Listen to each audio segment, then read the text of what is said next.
سلام، خوش اومدید دوستان به آموزش نصب بازی آواتار د گیم روی گوشی‌های همراه. برای این کار دو تا برنامه نیاز داریم. اولیش زد آرشیو هستش، دومی هم برنامه وینلیتور هستش. خب وارد برنامه زد آرشیو میشیم، میریم بازی رو که دانلودش کردیم پیداش میکنیم. فایلش معمولا احتمالاً شاید چند پارت باشه، شاید هم یه پارت باشه. اینی که من دانلود کردم یه پارت بود. روش کلیک میکنیم، نمایشو میزنیم، فولدر داخلش رو کپی میکنیم و میایم بیرون رو پست میکنیم. به همین سادگی یه همچین فولدری و بعد از اینکه استخراجش کنیم بهمون میده.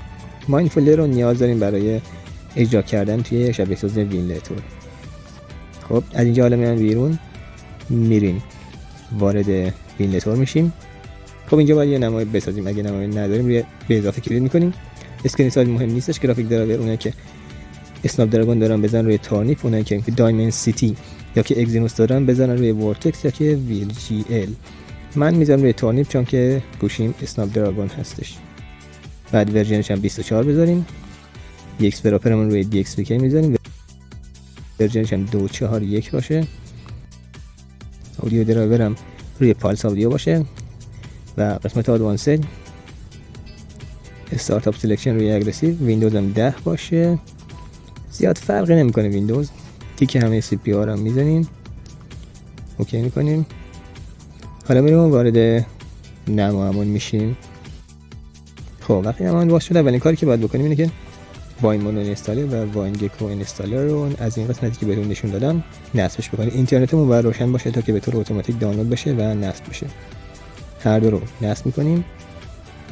وقتی که نصب شد، حالا میریم بازی که استخراج کرده بودیم رو پیداش میکنیم. گوشه بازی رو پیدا میکنیم، روش کلیک میکنیم و فایل ستاپ بازی رو روش کلیک میکنیم و بازی نصب میشه. به همین راحتی، دیگه هیچ دردسر دیگه ای نداره. فقط مراحل رو طی میکنیم و next و بازی نصب میشه. من مراحل نصبش رو نمیخوام نشون بدم چون که ممکنه بهم گیر بده یوتیوب، ولی شما میتونید که خودتون نصبش بکنید روی درایو C یا که روی درایو D.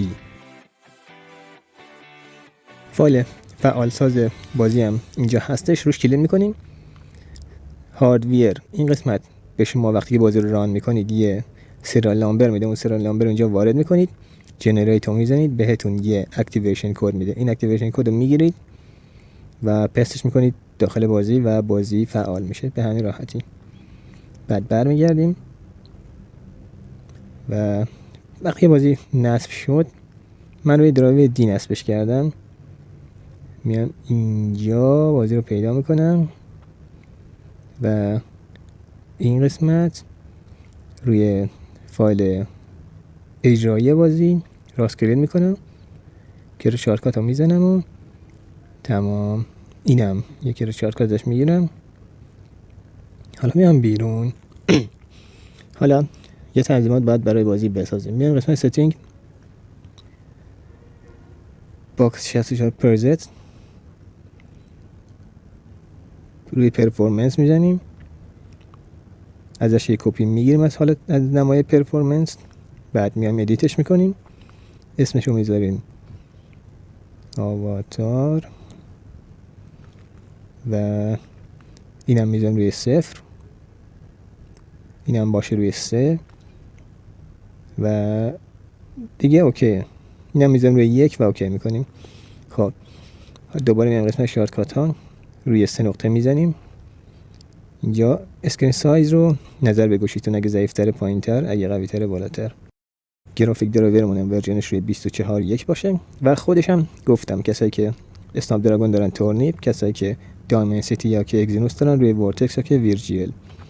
دی ایکس پراپرمون روی دی ایکس وی کی، ورژنش هم 241. پالس اودیو، باکس 64 روی آواتار که ساخته بودیم، پروفایلم روی ویرچوال گیم پد و دیگه اوکی. بازی رو اجرا میکنیم. موقع ران بازی اگه ازتون اکتیویشن کد خواستش، همونطوری که بهتون گفتم اکتیویشن کد رو وارد میکنید اونجا و بهتون یه کد دیگه میده. اون کد دیگه رو میارید وارد میکنید داخل بازی و بازی فعال میشه. تشکر. گیم پلی کامل این بازی رو گذاشتم توی چنل اصلیم روی موبایل.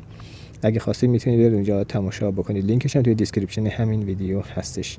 خدافظ تا آموزش بعدی.